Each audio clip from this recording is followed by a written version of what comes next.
لله نحمده ونستعينه ونستغفره ونعوذ بالله من شرور أنفسنا ومن سيئات أعمالنا من يهد الله فلا مضل له ومن يضلل فلا هادي له وأشهد أن لا إله إلا الله وحده لا شريك له وأشهد أن محمدا عبده ورسوله يا أيها الذين آمنوا اتقوا الله حق تقاته ولا تموتن إلا وأنتم مسلمون يا أيها الناس اتقوا ربكم الذي خلقكم من نفس واحدة وخلق منها زوجها وبث منهما رجالا كثيرا ونساء واتقوا الله الذي تسألون به والأرحام إن الله كان عليكم رقيبا يا أيها الذين آمنوا اتقوا الله وقولوا قولا سديدا يصلح لكم أعمالكم ويغفر لكم ذنوبكم ومن يطع الله ورسوله فقد فاز فوزا عظيما أما بعد فإن أصدق الحديث كتاب الله وخير الهدي هدي محمد صلى الله عليه وسلم وشر الأمور محدثاتها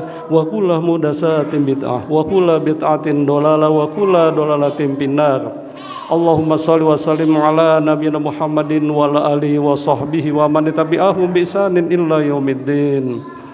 Hadirin jamaah Jumat yang dimuliakan Allah, marilah senantiasa kita selalu bersyukur kepada Allah Subhanahu wa taala atas limpahan nikmat dan karunia-Nya sehingga di tengah-tengah kesibukan kita masih diberikan kesempatan oleh Allah Subhanahu wa taala dalam rangka melaksanakan ibadah Jumat berjamaah.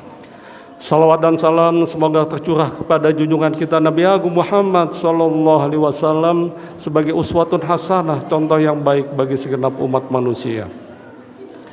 Hadirin jamaah Jumat yang dimuliakan Allah. Dalam suatu riwayat hadis Muslim di mana Rasulullah sallallahu alaihi wasallam bersama sahabatnya yaitu Abdurrahman bin Auf terlibat dalam suatu perbincangan. Di dalam riwayat hadis tersebut Rasulullah SAW mengatakan, seandainya kerajaan Romawi dan juga Persia takluk di tangan kita, di tangan kaum muslimin, kamu mau menjadi umat yang mana? Kata Rasulullah kepada sahabatnya Abdurrahman bin Auf. Kemudian Abdurrahman bin Auf menjawab, aku ingin menjadi umat yang diperintahkan oleh Allah Subhanahu wa taala. Kemudian Rasulullah menjawab, atau mungkin kamu menjadi suatu umat yang lain di mana kamu saling berlomba dalam kemegahan dunia. Kamu saling iri hati. Kamu saling mendengki di antara satu dan yang lainnya. Dan yang paling parah, kamu saling memusuhi di antara umat Islam. Dan kamu akan pergi kepada kaum muhajirin yang sangat melarat. Kemudian engkau jadikan mereka budak terhadap sebagian yang lainnya. Itu kata Rasulullah demikian. Hadirin yang dimuliakan Allah, dari hadis ini ada dua hal yang khotib ingin sampaikan. Yang pertama, Abdurrahman bin Auf mengatakan bahwa umat Islam akan menjadi umat yang diinginkan oleh Allah Subhanahu wa taala. Umat yang bagaimanakah yang diinginkan Allah Subhanahu wa taala? Yaitu umat yang tercantum di dalam Al-Qur'an yang mana telah dijelaskan oleh Allah Subhanahu wa taala di dalam Al-Qur'an surat At-Taubah ayat 100. A'udzu billahi minasyaitonir rajim. Was-sabiqunal awwaluna minal muhajirina wal ansari walladzina tabi'uhum bi ihsanin radhiyallahu an wa radu an wa adallahum jannatin tajri tahtihal anharu khalidina fiha abada zalikal fawzul azim.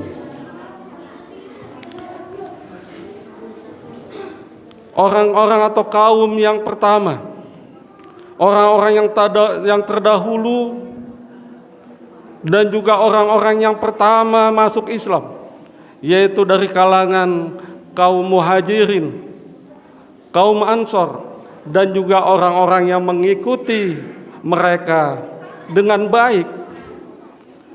Allah redho terhadap kaum itu dan kaum itu pun redho kepada Allah Subhanahu wa taala. Dan Allah memberikan surganya yang di bawahnya mengalir sungai-sungai. Dan itulah suatu keberuntungan yang besar atau kemenangan yang besar dari umat yang dicintai oleh Allah Subhanahu wa taala, yang dijelaskan di dalam Al-Qur'an sebagai uswah, sebagai contoh yang baik bagi umat-umat yang datang berikutnya. Hadirin yang dimuliakan Allah, jelaslah jika umat Islam ingin diridhai oleh Allah Subhanahu wa taala, umat Islam yang pada saat ini, generasi sekarang ini, haruslah mengikuti umat-umat terdahulu. Siapakah dia?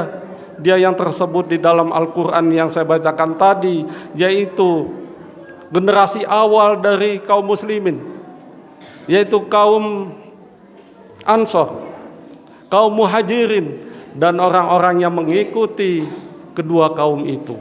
Itulah kaum yang dicintai oleh Allah Subhanahu wa taala. Kenapa Allah Subhanahu wa taala memasukkan dua kaum ini ditambah dengan satu kaum yang mengikutinya menjadi kaum yang dicintai oleh Allah? Apa baiknya dari kaum ini? Hadirin yang dimuliakan Allah, jelaslah Allah menjelaskan kebaikan dari kaum Muhajirin, kaum Ansor,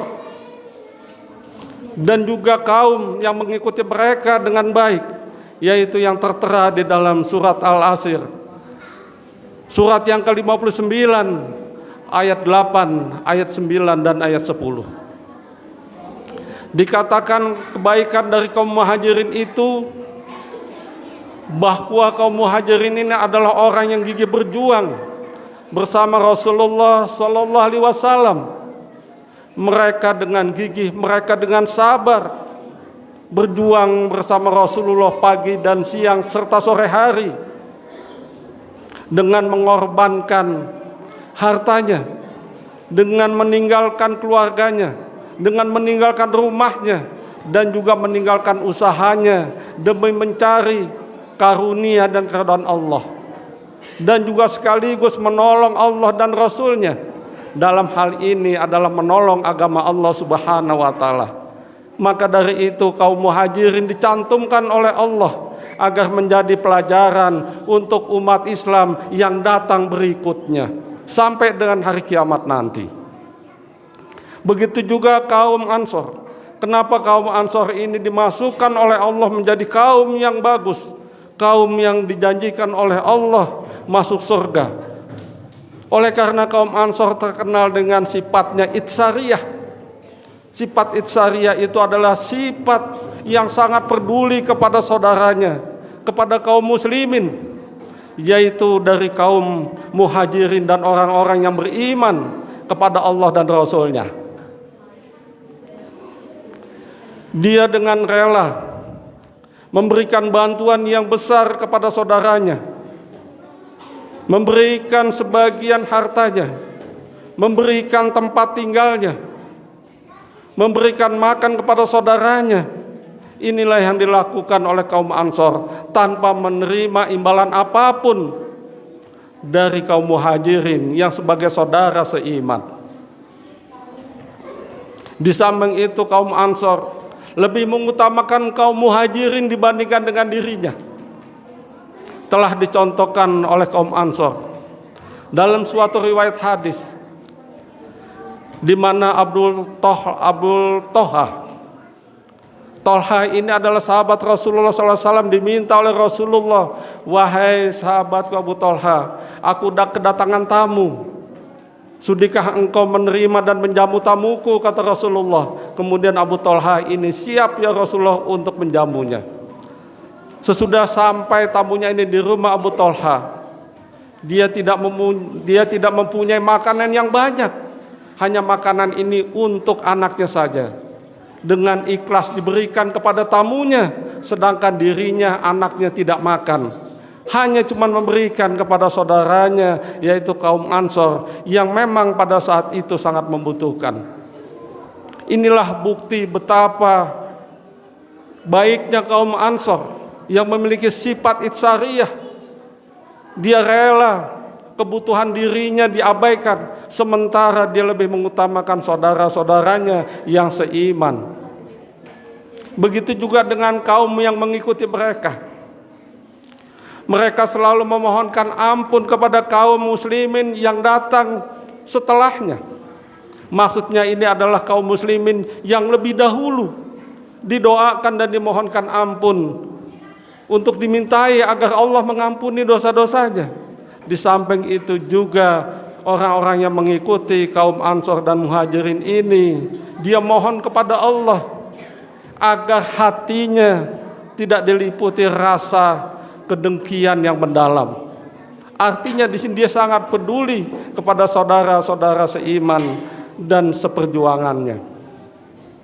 Hadirin yang dimuliakan Allah, maka dari itu jika kita mengaku umat Islam pada saat sekarang ini, tentu kita mencontoh daripada kaum yang telah Allah tuliskan di dalam Al-Quran sebagai rujukan kita di dalam membangun umat Islam ke depan ini.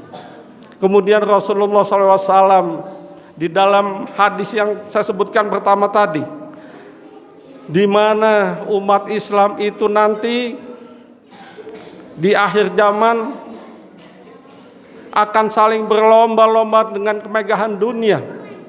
Mereka saling bermusuhan, mereka saling iri hati dan dengki, mereka saling membelakangi sehingga mereka memperbudak sebagian dari saudaranya karena miskin terhadap sebagian yang lainnya. Hadirin jamaah Jumat yang dimuliakan Allah, kenyataan kondisi umat Islam sekarang ini adalah kondisi lemah. Oleh karena apa? Oleh karena mereka persis seperti apa yang digambarkan Rasulullah SAW, yaitu mereka berlomba-lomba dalam kemegahan dunia. Mereka saling bermusuhan, mereka saling membenci dan mendengki, mereka saling iri hati, sehingga lemahlah umat Islam kondisi saat ini. Perbedaan sedikit dia bermusuhan, tidak sama pandangan dia bermusuhan, berbeda sedikit saja sudah tidak rela dan sebagainya. Dan kepedulian terhadap saudara muslim, kondisi umat Islam saat ini sangat memprihatinkan. Bisa kita lihat akibatnya. Di tengah-tengah umat Islam yang menjadi mayoritas di negeri ini, namun dalam kehidupannya dia menjadi minoritas.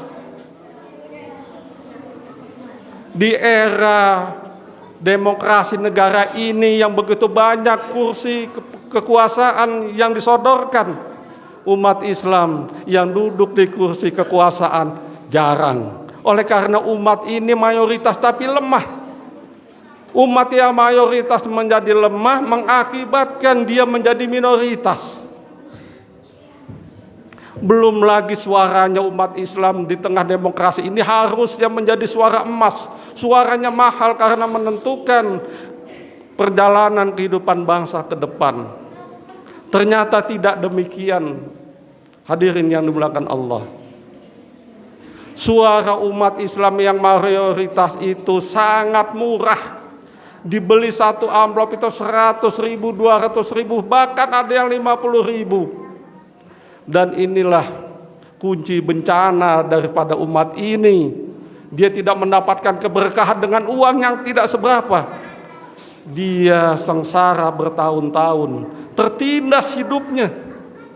Dan inilah suatu pelajaran yang harus disadari oleh umat ini. Jika umat ini mau menjadi umat yang eksis, umat ini memiliki kekayaan alam yang melimpah dan banyak, namun tidak mendapatkan apa-apa kecuali paket bantuan minimal yang dia dapat. Itu saja limited, dan tidak semua mendapat bantuan sosial atau pangan secara keseluruhannya. Masih banyak saudara kita yang tidak mendapatkan. Ironis sekali, kita hidup di negeri yang sumber daya alamnya melimpah, namun bagian dari umat mayoritas ini hanya cuman paket bantuan yang limited. Kasihan kita, kasihan saudara kita, padahal kontribusi negara ini dibangun oleh perjuangan-perjuangan umat Islam. Namun kenyataannya di era yang merdeka ini justru umat Islam tidak merasakan kemerdekaan, merasakan kesengsaraannya. Ini diakibatkan oleh kelemahan dari umat ini yang tidak mau membangun sumber daya manusianya. Pendidikannya kurang, kesehatannya kurang, ekonominya terpuruk. Bagaimana dia bisa eksis menjadi khairul ummah, umat yang dinanti-nantikan oleh Rasulullah menjadi umat yang kuat dan tangguh? Karena kita lepas daripada itu semua. Terus bagaimana kita bangun ke depannya? Tidak lain dan tidak bukan, marilah kita tingkatkan sumber daya manusia, terutama para umat Islam ini, agar meningkat pembangunan SDM-nya, sehingga dia menjadi umat yang kuat dan tangguh. Dia bangun silaturahmi, dia bangun kepedulian sosial, dia bangun kepekaan sosial terhadap saudaranya. Kita boleh berbeda tapi tidak bermusuhan. Ini yang harus kita sadari, sehingga kita keluar menjadi umat yang betul-betul selamat dunia dan akhirat, dan kita menjadi umat yang betul-betul bisa diandalkan oleh saudara-saudara kita. Aqulu qouli hadza wa astaghfirullahaladzim li wa lakum wa lisairil muslimin wal muslimat min kulli dhanbin fastaghfiruhu innahu huwal ghafurur rahim. Alhamdulillahirabbil alamin wal aqibatu lil muttaqin wala udwana illa 'alal zalimin. Asyhadu an la ilaha illallah al malikul haqqul mubin wa asyhadu anna muhammadan abduhu wa rasuluhu al malikul haqqul mubin. Wassalatu wassalamu ala nabiyyina Muhammadin wa ala alihi wa sahbihi wa man tabi'ahum bi ihsanin illa yaumiddin. Amma ba'du, fa ya ayyuhal ikhwanu fiddin usikum wa iyaya bi taqwallahi haqqa taqwahu wa la tamutunna illa wa antum muslimun.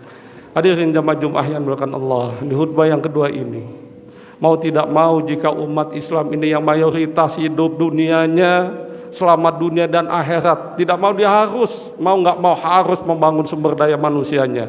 Pendidikannya kudu bagus, kesehatannya kudu bagus, ekonominya kudu bagus, sehingga dia dapat berkiprah.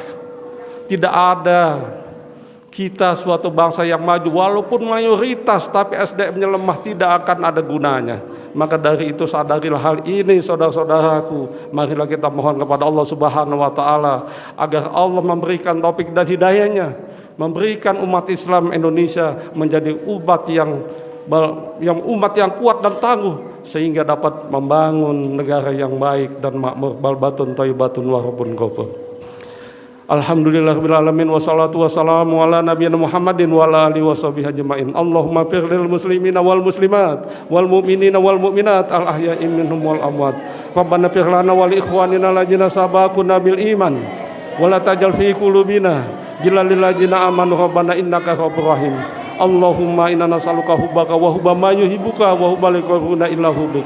Allahumma asinna kibatana fil umri kulliha waj'alna min dunya wa jabal akhirah. Rabbana atina min ladunka rahmah wa ilana min amrina rasada. Rabbana atina fid dunya hasanah wa fil akhirati hasanah wa qina azabannar. Subhana rabbika rabbil izzati amma yasifun wa salamun alal mursalin walhamdulillahi rabbil alamin wa la dzikrullahi akbar.